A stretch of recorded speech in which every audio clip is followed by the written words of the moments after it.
दर्शकों ब्रेक तो बाद तुहाडा सब दा निੱਘਾ स्वागत है। अगले इशू तो पहला ਅਸੀਂ ਦਰਸ਼ਕਾਂ ਨੂੰ ਦੱਸ ਦਈਏ ਕਿ ਜੇ ਤੁਸੀਂ ਟੀਵੀ 84 ਨਾਲ ਜਾਂ ਪ੍ਰੋਗਰਾਮ ਸੱਚੋ ਸੱਚ ਨਾਲ ਫੇਸਬੁੱਕ ਰਾਹੀਂ ਜੁੜੇ ਤੇ ਇਸ ਨੂੰ ਵੱਧ ਤੋਂ ਵੱਧ ਲਾਈਕ ਕਰੋ ਤੇ ਸ਼ੇਅਰ ਕਰੋ ਅਤੇ ਨਾਲ ਹੀ YouTube ਤੇ ਸਬਸਕ੍ਰਾਈਬ ਵੀ ਕਰੋ। और ये भी दस दिए कि जो साडे प्रोग्राम दे जड़े अपने आंदे ने साडे जिस तरह जो गैजेट ने वो भी अपना तुहानूं गिना देना चाहते हैं क्योंकि सारे जड़े IP बॉक्स ने उस दे उपर जो साडे प्रोग्राम ने वो चल रहे हैं। असीं चाहांगे कि तुसीं जरूर देखो साडे प्रोग्राम और सानूं जड़े तुहाडे राय ते सुझाव ने जिस तरह कि साडा ईमेल एड्रैस है sos@tv84.tv ते तुसीं सानूं भेज सकदे हो। Thank you so much so watching TV84 ji. Doctor साहब की कहना चाहोगे जो साडा अगला इशू है अज दा उस बारे तुहाडे विचार की ने की कहना चाहोगे? देखो एक पासे तां भारत दा मूँह काला होया है खास तौर ते जदों अमरीका दी फॉरन जिहड़ी पॉलिसी मैगजीन है उन्हें जिहड़ा इनसाइड स्टोरी कड्ढी कि किवें अमरीका ने जिन्हां दे कोल शिकायत लैके भज्जे आए सी इंडिया वाले वो ट्रंक का एक टुकड़ा चुक के कि जी आ वेखो F-16 असी सुट लिया ते तुहाडा एग्रीमेंट सी इन्हां ने तोड़िया। सो ज़ाहिर है भी उन्होंने जाके गिणती पुट्ठी सीधी सारे पासों करके उन्होंने कहा जी नहीं बिल्कुल हाँ बिल्कुल गलत है। हुण जदों चोर दी दाड़ी च तिनका नहीं उहदा सारा कुछ ही फड़िया जाए चोर ही जिहड़ा उत्थे ही मौके ते ही काबू आ गया कि भी ये इन्ना वड्डा झूठ। ਹੁਣ ਇਹਨਾਂ ਨੂੰ ਪਤਾ ਨਹੀਂ ਲੱਗ ਰਿਹਾ ਵੀ ਉਸ ਚੋਂ ਜਿਹਨੂੰ ਕਹਿੰਦੇ ਨੇ ਗਿਗਲ ਆਊਟ ਕਿਵੇਂ ਉਸ ਚੋਂ ਨਿਕਲਣ। ਔਰ ਇੱਕ ਪਾਸੇ ਇੱਕ ਵੱਡਾ ਝੂਠ ਜਿਹੜਾ ਵੀਕਐਂਡ ਤੇ ਖਬਰ ਸੀ ਕਿ ਇਹਨਾਂ ਦੇ ਜਿਹੜਾ ਇੰਡੀਅਨ 에ਅਰ ਫੋਰਸ ਨੇ ਇੱਕ ਪੂਰੀਆਂ ਤਸਵੀਰਾਂ ਜਾਰੀ ਕੀਤੀਆਂ ਸਬੂਤ ਉਹਨਾਂ ਨੇ ਕਿਹਾ ਜੇ ਸਾਡੇ ਸਬੂਤ ਕਿ ਕਿਵੇਂ ਅਸੀਂ F-16 ਡਿੱਗਿਆ ਔਰ ਉਹਨਾਂ ਨੇ ਜੀ ਇਹ ਫਲਾਣੀ ਪਿਕਚਰ ਦਾ ਜਿਵੇਂ ਤੁਸੀਂ ਫੜੇ ਜਾਂਦੇ ਹੋ ਜਿਵੇਂ ਨਿਆਣਾ ਜਿਹੜਾ ਉਹ ਕੁੱਕੀ जार ਦੇ ਵਿੱਚ ਉਹਦਾ ਹੱਥ ਹੈ ਫੜੇ ਹੋਏ ਨੇ ਮਾਂ ਉੱਤੋਂ ਆ ਗਈ ਮਨਾ ਕੀਤਾ ਵੀ ਨਹੀਂ ਖਾਣਾ ਮਿੱਠਾ ਫੋੜੇ ਨਿਕਲਦੇ ਨੇ ਉਹ ਕਹਿੰਦਾ ਮੰਮੀ ਮੈਂ ਤਾਂ ਨਹੀਂ ਖਾ ਰਿਹਾ ਹੱਥ ਫੜੇ ਹੋਏ ਨੇ। ਹੁਣ ਉਹ ਚੋਂ ਤਾਂ ਇਵੇਂ ਜਿਹੜਾ ਔਰ ਦੂਸਰੀ ਗੱਲ ਦੇਖਣ ਵਾਲੀ ਇਹ ਹੈ ਮੈਨੂੰ ਜਦੋਂ ਮੈਂ ਇਹ ਖਬਰ ਨੂੰ ਵੀ ਦੇਖਿਆ ਵੀਕਐਂਡ ਤੇ ਕਿ ਵੀ ਇਹ ਕਿਵੇਂ ਹੁਣ ਡਿਨਾਈਲ ਮੋਡ 'ਚ ਨੇ ਬਿਲਕੁਲ ਹੀ ਮੈਨੂੰ ਖਿਆਲ ਹੈ ਵੀ ਇਹ ਤਾਂ ਕਸ਼ਮੀਰ ਵਾਲੀ ਗੱਲ ਦਾ ਰਿਪੀਟ ਹੈ। ਹੁਣ ਜਦੋਂ 1948 ਦੇ ਵਿੱਚ ਕਸ਼ਮੀਰ ਦੀ ਸਮੱਸਿਆ ਨੂੰ ਇਹ ਲੈ ਕੇ ਖੁਦ UN सिक्योरिटी काउंसिल च आए और UN सिक्योरिटी काउंसिल ने कहा भी पूछ लो कश्मीरियां नूं रेफरेंडम या प्लेबिसाइट लफ्ज़ तो ज़्यादा इस्तेमाल हुंदा सी कि भी प्लेबिसाइट करवा लो। सो हुण 70-72 सालां च यही भगौड़े होए ने कि ये UN नूं मन्नण नूं तैयार नहीं। हुण वो ट्रंक दा टुकड़ा चुक के अमरीका दे कोल कौन आया यही आए कि जी आ देखो जी F-16 जिहड़ा तुहाडा इन्हां नूं दित्ता होया इस्तेमाल होया। तो हुण जे अमरीका दे एक्सपर्ट जिन्हां ने उस सारे नूं पड़ताल करन तो बाद उन्होंने कहा जी नहीं ये गल गलत है F-16 तां इंटैक्ट ने उत्थे ही पए ने गिणती पूरी है। तो हुण कह रहे जी झूठ बोलदे ने जिवें इन्हां ने कश्मीर दे मुद्दे ते UN सिक्योरिटी काउंसिल वाले तो मुनकर होए 16-17 रेजोल्यूशन एग्जैक्टली इस सारे दे विच इन्हां दी जिहड़ी धोती है वो तो सारे बाजार खुल गए। हुण इन्हों और ज़ाहिर है मैं जी खबर हम डिस्कस कर रहे हैं कि पाकिस्तान ने देखो ये कोई शक नहीं है कि पाकिस्तान जिवें मैं अक्सर कहना भी भारत का आबादी वाइज वो 7वां हिस्सा है 6वां-7वां हिस्सा है वो 220 मिलियन ने 1 बिलियन 300 मिलियन ने फौज भी भारत के कोल या दूजा 2 मिलियन वड्डा पार्ट। लेकिन ये कोई शक नहीं है कि क्योंकि पाकिस्तान दी फौज उन्होंने इंटैलीजेंस सिस्टम जिन्हों अंग्रेजी वार हार्डन कहते हैं उन्होंने पिछले 30-35-40 साल च ना सिर्फ अपना इंटरनल दहशतगर्दी नूं फेस किया अफगानिस्तान दे विच सोवियत यूनियन का हमला फिर नैटो फोर्सेस और इस तो इलावा भारत दे नाल 65 दे विच 71 दे विच 99 दे विच। सो उन्हां दा हर चीज़ इत्थे उन्हां दे फौजी जिहड़े ने वो बिल्कुल फाइन शेप च ने फिट ने उन्होंने इंटैलीजेंस एजेंसियां भी प्रॉपर ने और एयरफोर्स और दूसरी भी उन्होंने कितनी फिट है वो उन्होंने दस दिता है इन्हां दी कितनी फिट है वो बेचारा एक गरीब काम मारता है 10-12 दरख्त जिहड़े ने एनवायरनमेंट जिहड़े वाले ने इन्हां तो सूह करवाना चाहिए भी तुसीं उन्हां दरख्तां दी जान लई है उत्थे जाके। हुण एक पासे ये है और हुण ये जिहड़ा इन्हां दा बालाकोट ते F-16 डिगना ये भी खुल गया पोल क्योंकि एन F-6 जिहड़ा फॉरन प्रेस की रिपोर्टिंग ਚੋਣਾਂ ਤੋਂ ਪਹਿਲਾਂ, ਜਦੋਂ ਕਿ ਅਜੇ ਚੱਲ ਰਿਹਾ ਮੋਡ। ਜੀ ਔਰ ਇਹਦੇ 'ਚ ਕੋਈ ਸ਼ੱਕ ਨਹੀਂ ਹੈ ਕਿ ਜਿਹੜੀ ਗੱਲ ਪਾਕਿਸਤਾਨ ਦੇ ਫੋਰਨ ਮਿਨਿਸਟਰ ਜਿਹੜੇ ਨੇ ਉਹਨਾਂ ਨੇ ਕਹੀ ਕਿ ਵੀ ਭਾਰਤ ਜਿਹੜਾ ਹੈ ਉਹ ਆਉਣ ਵਾਲੇ ਦਿਨਾਂ, ਉਹਨਾਂ ਨੇ ਕਿਹਾ ਸਾਡੀ ਇੰਟੈਲੀਜੈਂਸ ਨੇ ਸਾਨੂੰ ਦੱਸਿਆ ਕਿ ਪੁਲਵਾਮਾ ਟਾਈਪ ਕੁਛ ਨਾ ਕੁਛ ਕਰਨ ਦਾ ਜਿਹੜਾ ਹੈ ਉਹਨਾਂ ਨੇ ਦੇ ਆਰ ਪਲਾਟਿੰਗ। ਜੀ ਕਿਉਂਕਿ ਜ਼ਾਹਰ ਹੈ ਕਿ ਇਸ ਲੈਵਲ ਤੇ ਜਦੋਂ ਫੋਰਨ ਮਿਨਿਸਟਰ ਖੁਦ ਬਰੀਫ ਕਰਦਾ ਹੈ, ਉਹ ਜਸਟ ਹੀਅਰ ਸੇ ਨਹੀਂ ਹੁੰਦੀ ਕਿ ਕਿਸੇ ਅਖਬਾਰ 'ਚ ਛਪ ਗਿਆ, ਉਹਨਾਂ ਦੇ ਕੋਲ ਕ੍ਰੈਡੀਬਲ ਇੰਟੈਲੀਜੈਂਸ ਰਿਪੋਰਟਿੰਗ ਹੋਏਗੀ। ਜੀ ਔਰ ਉਹ ਉਹਨਾਂ ਨੇ ਜਦੋਂ ਇਹ ਕਿਹਾ, ਔਰ ਇਹ ਜ਼ਾਹਰ ਹੈ ਕਿ ਉਹਨਾਂ ਨੇ ਸਿਰਫ ਇਹ ਬਿਆਨ ਤੱਕ ਮਹਿਦੂਦ ਨਹੀਂ ਰਿਹਾ, ਉਹਨਾਂ ਨੇ ਈਵਨ ਜਿਹੜਾ ਇੰਡੀਆ ਦਾ ਹਾਈ ਕਮਿਸ਼ਨ ਹੈ ਇਸਲਾਮਾਬਾਦ, ਡਿਪਟੀ ਹਾਈ ਕਮਿਸ਼ਨਰ ਨੂੰ ਤਲਬ ਕਰਕੇ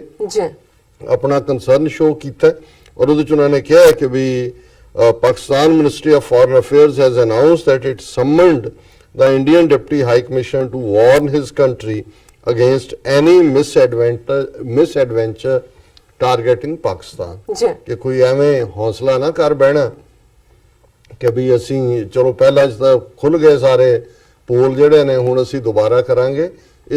ਤੁਹਾਨੂੰ ਫਿਰ ਇਹਦਾ ਖਮਿਆਜ਼ਾ ਭੁਗਤਣ ਲਈ ਵੀ ਤਿਆਰ ਰਹਿਣਾ ਚਾਹੀਦਾ। ਬਿਲਕੁਲ। Pakistan foreign office spokesperson doctor Muhammad Faisal tweeted on Sunday, Indian Deputy High Commissioner was summoned for démarche in line with Foreign Minister's briefing of today and warned India against any misadventure। Démarche ਇਹ ਟੈਕਨੀਕਲ ਇਹਨਾਂ ਦਾ word ਹੈ, brief ਜਿਵੇਂ ਉਹਨਾਂ ਦੀ foreign ministry ਨੇ ਉਹਨਾਂ ਦੀ foreign ministry ਨੂੰ ਦਿੱਤਾ ਹੈ ਜੀ ਕਿ ਵੀ ਇਹ ਤੁਹਾਡਾ ਟੋਲਰੇਟ ਨਹੀਂ ਹੋਏਗਾ। ਬਿਲਕੁਲ। ਔਰ ਉਹਦੇ 'ਚ ਉਹਨਾਂ ਨੇ ਕਿਹਾ ਕਿ ਵੀ Pakistan has reliable intelligence inputs that India is hatching a new plot and may resort to military aggression against Pakistan between April 16 and 20।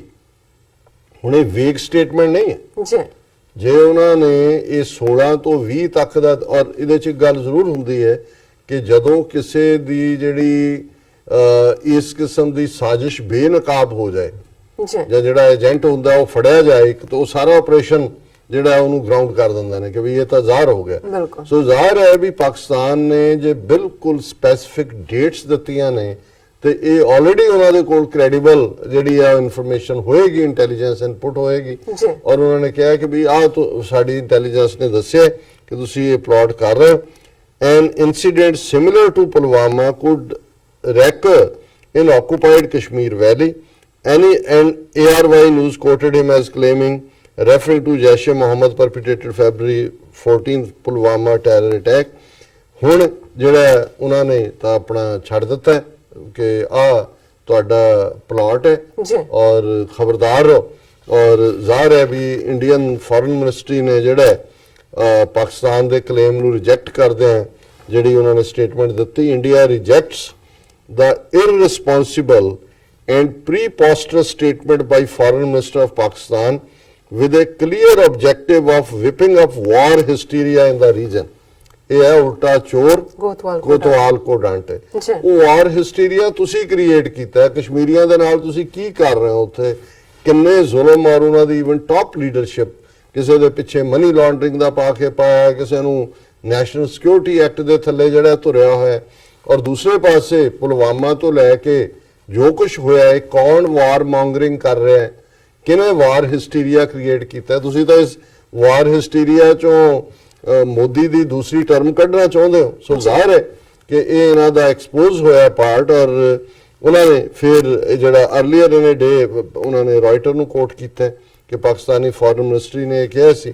ਸੋ ਜ਼ਾਹਿਰ ਹੈ ਕਿ ਇਹ ਜਿਹੜੀ ਗੱਲ ਹੈ, ਇਹ ਗੱਲ ਸਿਰਫ ਇਹ ਨਹੀਂ ਕਿ ਬਾਹਰ ਬੈਠੇ ਡਾਇਸਪੋਰਾ ਸਿੱਖਾਂ ਨੇ ਇਹਨਾਂ ਦੇ ਸਾਰਿਆਂ ਨੂੰ ਐਕਸਪੋਜ਼ ਕੀਤਾ ਹੈ ਪੁਲਵਾਮਾ ਦੀ ਆੜ ਦੇ ਵਿੱਚ, ਜਾਂ ਅਮਰੀਕਾ ਦੇ ਜਿਹੜੇ ਐਕਸਪਰਟਸ ਨੇ ਉਹਨਾਂ ਨੇ ਵੀ ਇਹ ਸਾਰਿਆਂ ਨੂੰ F-16 ਡੇਗਣ ਤੋਂ ਲੈ ਕੇ ਬਾਲਾਕੋਟ ਤੱਕ ਉਹ ਸਭ ਨੂੰ ਝੂਠ ਸਾਬਤ ਕੀਤਾ ਹੈ। ਮੈਂ ਦੇਖ ਰਿਹਾ ਕਿ ਵੀ ਈਵਨ ਜਿਹੜੇ ਜੰਮੂ ਕਸ਼ਮੀਰ ਦੇ ਵਿੱਚ ਇੰਡੋਫਾਈਲ ਕਿਸਮ ਦੇ ਲੋਕ, ਜਾਂ ਇਹ ਕਹੋ ਕਿ ਉਹਨਾਂ ਦੇ ਜੁੱਤੀਆਂ ਚੱਟਣ ਵਾਲੇ, ਜਿਨ੍ਹਾਂ 'ਚ ਖਾਸ ਤੌਰ ਤੇ ਅਬਦੁੱਲਾ ਫੈਮਿਲੀ, ਫਾਰੂਕ ਅਬਦੁੱਲਾ ਉਹਦਾ ਮੁੰਡਾ, ਉਹ ਅੱਜ ਕੱਲ੍ਹ ਬੜੇ ਵੋਕਲ ਹੋਏ ਨੇ। ਇਹਦੇ ਸ਼ਾਇਦ ਦੋ ਰੀਜ਼ਨ ਨੇ।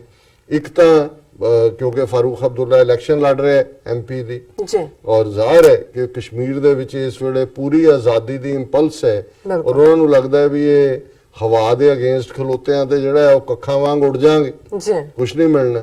ਔਰ ਦੂਸਰਾ ਮੈਂ ਸਮਝਦਾ ਵੀ ਕਈ ਵਾਰ ਜਿਹੜਾ ਟ੍ਰੇਟਰ ਵੀ ਹੁੰਦਾ ਹੈ, ਉਹ ਕੁਰਸੀ ਤੇ ਤਾਂ ਭੁੱਖੇ ਨੇ, ਇੱਕ ਸਟੇਜ ਤੇ ਉਹਨੂੰ ਵੀ ਲੱਗਦਾ ਹੈ ਕਿ ਵੀ ਹੁਣ ਕਿੱਥੇ ਜਾ ਕੇ ਖਲੋਈਏ। ਉਹਨਾਂ ਨੇ ਗੱਲ ਨਾਲ ਨਹੀਂ ਲਾਣਾ, ਆਪਣੇ ਲੋਕਾਂ ਤੋਂ ਟੁੱਟ ਰਹੇ ਆ, ਫਿਰ ਉਹਨਾਂ ਨੂੰ ਹੁੰਦਾ ਵੀ ਸੱਚ ਬੋਲ ਹੀ ਦਿਓ। ਸੱਚ ਬੋਲ। ਹਾਲਾਂਕਿ ਇਹਨੂੰ ਮੈਂ ਬਿਲੀਵ ਨਹੀਂ ਕਰਦਾ, ਇਹ ਪੂਰਾ ਟਰਨ ਮਾਰਨ ਲਈ ਜਾਣੇ ਜਾਂਦੇ ਨੇ ਅਬਦੁੱਲੇ, ਇਹ ਕੁਰਸੀ ਦੇ ਭੁੱਖੇ ਨੇ। ਪਰ ਜਿਹੜੀ ਸਟੇਟਮੈਂਟ ਮੈਂ ਦੇਖੀ, ਮੈਂ ਕਿਹਾ ਵੀ ਇਹ ਜਿਹੜਾ ਮੁਰਦੇ ਨੇ ਵੀ ਜਿਹੜਾ ਉੱਠ ਕੇ ਕਿਹਾ ਵੀ ਆ ਜਾਓ ਮੈਦਾਨ 'ਚ। ਸੋ ਹੁਣ ਇਹ ਅਬਦੁੱਲੇ ਦੀ ਇਹ ਸਟੇਟਮੈਂਟ ਹੈ। National conference chief Farooq Abdullah stirred a hornet's nest on Sunday when he accused Prime Minister Modi of being behind the Pulwama attack as he was desperate to win election. ਜਿਹੜੀ ਗੱਲ ਅਸੀਂ repeatedly ਕਹਿ ਰਹੇ ਹਾਂ ਕਿ ਪੁਲਵਾਮਾ ਇਹਨਾਂ ਨੇ stage ਕੀਤਾ ਜੀ, ਔਰ ਜ਼ਾਹਰ ਹੈ ਇਹਦੇ ਚ ਅਸੀਂ ਇਹ ਨਹੀਂ ਹੈ ਵੀ ਜਿਹੜੇ ਉੱਥੋਂ ਦੇ ਲੜਨ ਵਾਲੇ ਨੇ ਕੋਈ ਉਹਨਾਂ ਨੂੰ ਅਸੀਂ ਪੁੱਟ ਡਾਊਨ ਕਰ ਰਹੇ। ਬਹੁਤ ਵਾਰ ਜਿਹੜੇ ਫਰੰਟ ਤੇ ਯੂਜ਼ ਹੁੰਦੇ ਨੇ ਉਹਨਾਂ ਨੂੰ ਪਤਾ ਵੀ ਨਹੀਂ ਹੁੰਦਾ ਵੀ ਉਹਨਾਂ ਨੂੰ ਕੌਣ ਇਸਤੇਮਾਲ ਕਰ ਰਿਹਾ। ਅਸੀਂ 에ਅਰ ਇੰਡੀਆ ਜਹਾਜ਼ ਦਾ ਜਿਹੜਾ ਹਾਦਸਾ 에ਅਰ ਕੈਨੇਡਾ ਦੇ ਵਿੱਚ ਕਰਕੇ ਇੰਡੀਅਨ ਏਜੰਸੀਆਂ ਨੇ ਸਿੱਖਾਂ ਨੂੰ ਇੰਟਰਨੈਸ਼ਨਲ ਟੈਰਰਿਜ਼ਮ ਦੇ ਖਾਤੇ 'ਚ ਖਾਲਿਸਤਾਨ ਦੀ ਲਹਿਰ ਨੂੰ ਲਿਆਂਦਾ। ਫਰੰਟ ਤੇ ਭਾਵੇਂ ਪੱਗਾਂ ਵਾਲੇ ਵਰਤੇ ਗਏ ਹੋਣ, ਲੇਕਿਨ ਪਲਾਟ ਜਿਹੜਾ ਉਹਨਾਂ ਦਾ ਰॉ ਦਾ ਸੀ। ਔਰ ਅਬਦੁੱਲਾ ਨੇ ਜਿਹੜੀ ਗੱਲ ਕਹੀ कि भाई Abdullah the national conference candidate from Srinagar said Modi साहब को जीतना था इलेक्शन, इसलिए उन्होंने ये कारनामा पुलवामा का किया। फिर उन्होंने क्या, murders of Mahatma Gandhi are now in power in Delhi. Nathuram Godse भी साहब ਨੂੰ याद आ गया। उन्होंने कहा जी जिन्होंने गांधी ਨੂੰ मारिया से उत्थे ने। फिर उन्होंने आगे जाके कहा आज दिल्ली में हुकूमत जो कर रहे हैं वो वही हैं जो महात्मा गांधी के कातिल हैं। और उन्होंने ये कहा कि भी इसलिए पटेल ने ईवन RSS ਨੂੰ बैन भी किया सी।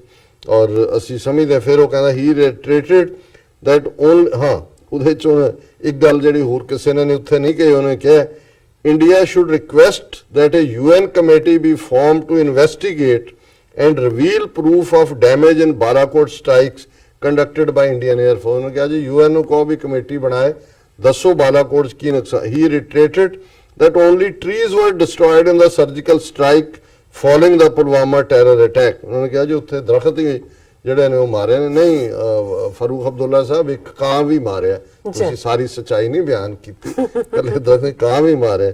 ਫਿਰ ਉਹਨਾਂ ਨੇ ਕਿਹਾ ਕਿ he said that while the Indian government believed in US reports during Kargil war, there was utter disbelief when the US this time reported there was no damage in the Balakot air strike। ਉਹ ਕਹਿੰਦੇ ਕਾਰਗਿਲ ਵੇਲੇ ਤਾਂ ਤੁਸੀਂ America ਨੂੰ ਬੜਾ ਉਹਦੀਆਂ ਰਿਪੋਰਟਾਂ ਨੂੰ ਕ੍ਰੈਡੀਬਲ ਕਹਿੰਦੇ ਸੀ ਕਿ ਜਦੋਂ ਹੁਣ ਉਹਨਾਂ ਨੇ ਕਿਹਾ ਵੀ ਬਾਲਾਕੋਟ ਤਾਂ ਕੁਝ ਨਹੀਂ ਹੋਇਆ। ਔਰ ਹਾਲਾਂ ਉਹਨਾਂ ਨੇ ਇਹ ਕੋਟ ਨਹੀਂ ਕੀਤਾ ਵੀ ਉਹਨਾਂ ਦੀ ਫੋਰਨ ਅਫੇਅਰਸ ਮੈਗਜ਼ੀਨ ਨੇ ਕਿਹਾ ਕਿ ਵੀ ਕੋਈ F-16 ਨਹੀਂ ਡਿੱਗਿਆ, ਇਹਨਾਂ ਦਾ ਹੀ ਆਪਣਾ ਮਿਗ ਵੀ ਡਿੱਗਿਆ ਔਰ ਇਹਨਾਂ ਦੇ ਆਪਣੇ ਪਰਸਨਲ ਹੈਲੀਕਾਪਟਰ ਜਿਹਦੇ ਚ 7 ਮਰੇ, ਉਹ ਤਾਂ ਫ੍ਰੈਂਡਲੀ ਫਾਇਰ, ਜੇ ਫ੍ਰੈਂਡਲੀ ਫਾਇਰ ਚ ਹੋਏ। ਸੋ ਅਸੀਂ ਸਮਝਦੇ ਹਾਂ ਵੀ ਪਾਕਿਸਤਾਨ ਨੇ ਇੱਕ ਵਾਰ ਫੇਰ ਜਿਹੜਾ ਉਹ ਆਪਣੀ ਇੰਟੈਲੀਜੈਂਸ ਇਨਪੁਟ ਤੇ ਬੇਸਡ ਇਹਨਾਂ ਨੂੰ ਜਿਹਨੂੰ ਕਹਿੰਦੇ ਨੇ ਪ੍ਰੀਐਮਪਟ ਕਰਨ ਦੀ ਕੋਸ਼ਿਸ਼ ਕੀਤੀ ਹੈ। ਪਰ ਮੇਰੀ ਆਪਣੀ ਹੰਚ ਵੀ ਇਹ ਹੈ ਕਿ ਵੀ ਇਹ ਕੋਈ ਨਾ ਕੋਈ, ਹੁਣ ਇਹ ਹੋ ਸਕਦਾ 16 ਤੋਂ 20 ਅਪ੍ਰੈਲ ਤੱਕ ਨਾ ਕਰਨ ਜਿਹੜੀਆਂ ਡੇਟਾਂ ਦਿੱਤੀਆਂ ਨੇ, ਪਰ ਕੋਈ ਹੋਰ ਇਸ ਕਿਸਮ ਦੀ ਕਾਰਵਾਈ ਜਿਹੜੀ ਹੈ ਇਹ ਕਰ ਸਕਦੇ ਨੇ ਤਾਂ ਕਿ, ਕਿਉਂਕਿ ਮੈਨੀਫੈਸਟੋ ਵੀ ਜਿਹੜਾ ਬੀਜੇਪੀ ਦਾ ਅਸੀਂ ਨੈਕਸਟ ਸੈਗਮੈਂਟ 'ਚ ਡਿਸਕਸ ਕਰਾਂਗੇ, ਉਹਦੇ 'ਚ ਉਹੀ ਪੈਟਰੀਓਟਿਜ਼ਮ ਦਾ ਰੌਲਾ ਤੇ ਕਸ਼ਮੀਰੀਆਂ ਤੋਂ ਜਿਹੜੇ ਸਪੈਸ਼ਲ ਰਾਈਟਸ ਖੋਣ ਦੀ ਗੱਲ।